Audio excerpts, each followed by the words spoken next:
Sumbuka sana kutembea kutoka hapa Idekamiso mpaka Miyenze. Yani tulisumbuka kweli, hasa wale wakina mama wajawazito. Amka nasi. Haya habari mbalimbali, amka nasi. Karibu kwenye kipindi cha Amka Nasi ambacho kinakuijia kila siku ya Jumatatu hadi Ijumaa. Mtayarishaji na mtangazaji wako ni mimi Aziza Bakari Mkumba. Kwenye mitambo yupo Shabani Mpute. Karibu uamke nasi. Amka, amka, amka, amka nasi. Amka. Wakazi wa kijiji cha Idekamiso kilichopo kata ya Miyenze wilayani Uyui wameishukuru serikali kwa kufanikisha upatikanaji wa huduma za afya karibu na makazi yao baada ya kukamilika kwa ujenzi wa zahanati mpya ya Idekamiso iliyojengwa kwa ushirikiano kati ya wananchi na serikali kwa gharama ya takriban shilingi milioni 64, wakisema hatua hiyo itapunguza kwa kiasi kikubwa changamoto ya kusafiri umbali mrefu kufuata huduma za afya, ambapo awali walilazimika kutembea zaidi ya kilomita 65 kufika kwenye vituo vya kutolea huduma hizo. Tupate simulizi zaidi.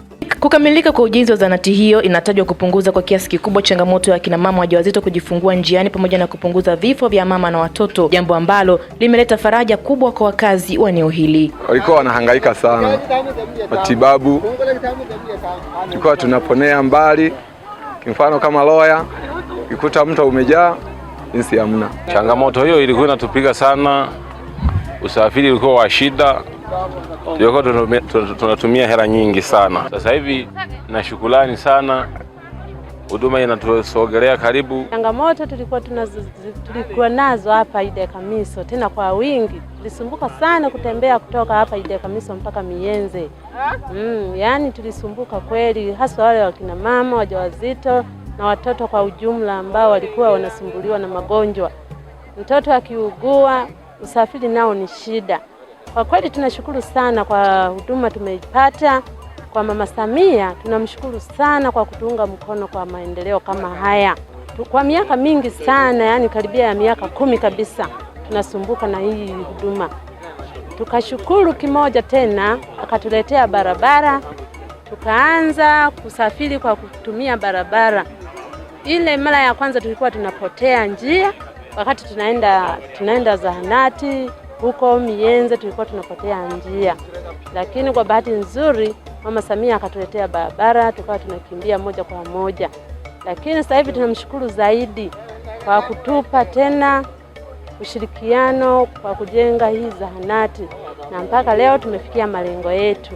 Tunamshukuru sana kwa kutupa hiyo huduma. Awali akisoma taarifa ya utekelezaji wa mradi huo, mtendaji wa kijiji hicho na katibu wa kamati ya ujenzi Bwana Shiangi Kingilawima anaeleza hatua za ukamilikaji wa zahanati hiyo. Zahanati ya Idekamiso ilianza kujengwa mnamo tarehe 4 mwezi wa 9 2023 kwa nguvu za wananchi, ambapo walichangishana kiasi cha shilingi milioni 12,80. Fedha hiyo ilifikisha mradi katika hatua ya kukamilisha boma.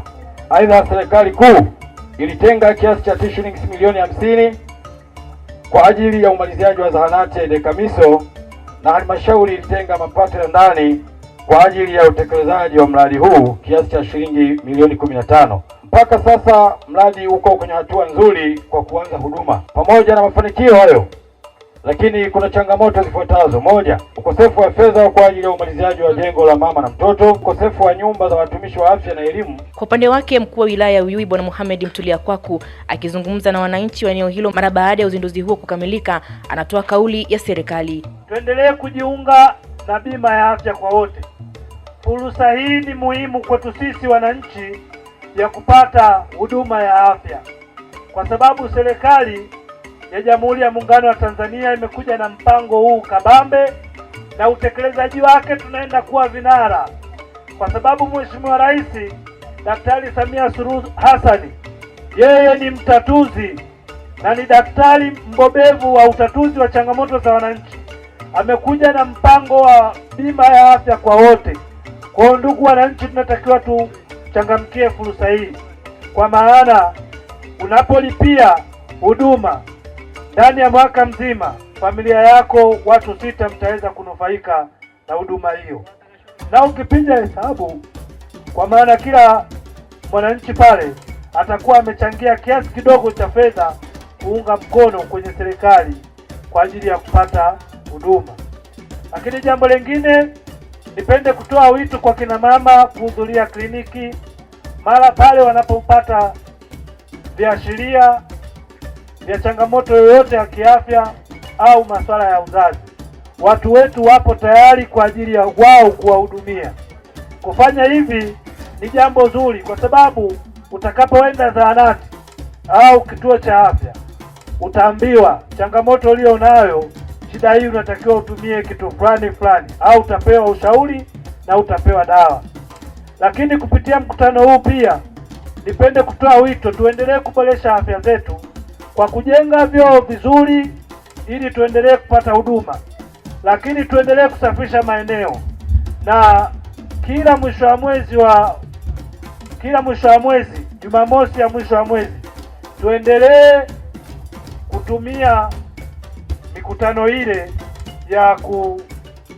ya kuboresha afya zetu, kwa maana kusafisha maeneo yaliyokuwa na vichaka, kusafisha maeneo ya zahanati na maeneo mengine. Kutoka Tabora, Adela Moses, Amka Nasi, Magic FM. Amkapo asubuhi, siku nyingine yapendeza.